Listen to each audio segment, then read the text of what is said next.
Well, good morning, everybody. You're all very downbeat this morning. I thought this was going to be a big, proud moment. I mean, it's taken you 8.5 years of bullying, of lying, of ignoring democratic referendums. 8.5 years it's taken you to get this treaty through, and on the 1st of December, you will have it. And, of course, the architect of all of this, Giscard, wanted from this constitutional treaty for the European Union to have a big global voice. But I'm afraid the leaders have suffered from a collective loss of nerve. They've decided that they want their faces to be up on the global stage, not somebody from the European Union, and so we've got appointed a couple of political pygmies. The Kissinger question of who to call in Europe hasn't really been answered, has it? I guess the answer can only be Mr Barroso, because he's the only one that anybody in the world has ever heard of, and is probably the big winner out of these posts. No wonder, sir, you look so happy this morning. And we have a new President of Europe, Herman Van Rompuy. Doesn't exactly trip off the tongue, does it? I can't see him stopping the traffic in Beijing or Washington. I doubt anybody in Brussels would even recognise who he is. And yet, he's going to be paid a salary that is bigger than Obama's, which tells you all you need to know about this European political class and how they look after themselves.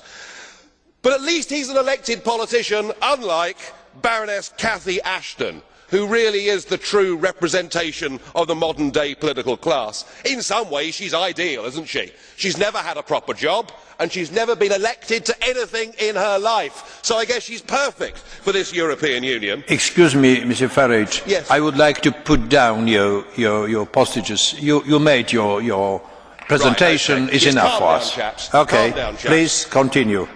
No. But I mean, she's never been elected to anything and no one knows who she is. Even the Prime Minister was talking about Baroness Ashdown as opposed to Ashton. I mean, no one has ever heard of her. She's even less well known than Herman Van Rompuy. I mean, that takes some doing, doesn't it? She's risen without trace. She's part of this post-democratic age. She married well. She married an adviser and a friend and supporter of Tony Blair and got put in the House of Lords.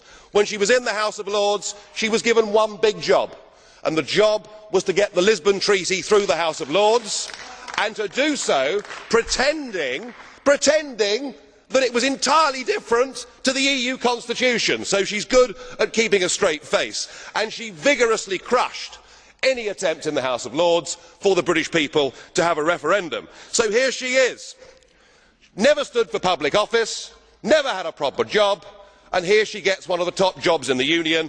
Her appointment is an embarrassment for Britain. But it's much worse. Well, at least I've been elected, sir. Unlike her, she's not been elected and the people don't have the power to remove her. But just hear the next bit. There's something rather more serious than that. Cathy Ashton was an active member of the campaign for nuclear disarmament.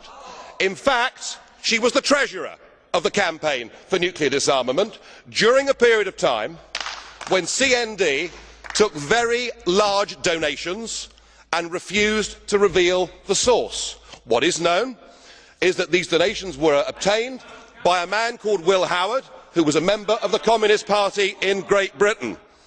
Will Baroness Ashton deny that while she was treasurer, that she took funds from organisations who were opposed to Western-style capitalism and democracy? That question must be asked. And are we really happy that somebody who will be in charge of our overseas security policy was an activist a few years ago in an outfit like CND? I mean, if we really think that, frankly, we need our bumps felt. I don't think that she's a fit and proper person to do this job. She has no experience, and unless she can answer those questions, did she take money from enemies of the West? That question must be answered. Well, we have our two pygmies. We'll have the bland leading the bland, but I'm not celebrating, because they'll press on with political union, and whilst our leaders may have saved face for the moment for themselves on the international stage, they have all betrayed their national democracies. The European state is here.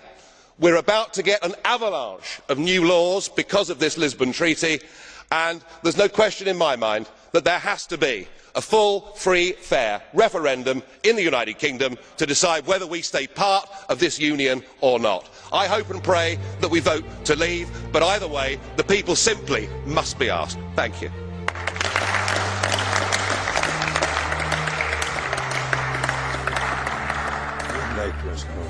No. Do you think?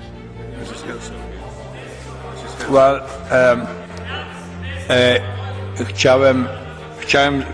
I would like to turn to Mr. Farage. It would be most appropriate if you turned your tone down, because certain expressions are not acceptable to everybody. I would like to ask you whether you would like to accept a question from some of the members as the blue card question. Madam Herzog. I'm just curious. Please. What is? Yeah. Well, maybe. Madam Herzog, please. Mr. President, Mr. Farage has said that those people they were elected last week are not those the traffic will stop to let them go. And this is why we elected them, because we wanted to elect people who will make the traffic move for all European citizens to get a better life to themselves. And this is what they will do. Mr. Rompuy and Mr. Ketty Ashton are 4 people, and the 480 million Europeans will know it soon. I think this is the stake, and we have to stand for them. We have to save their integrity, personal integrity.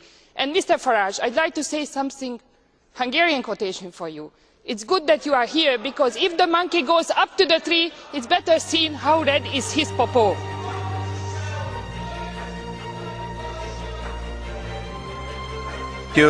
Thank you.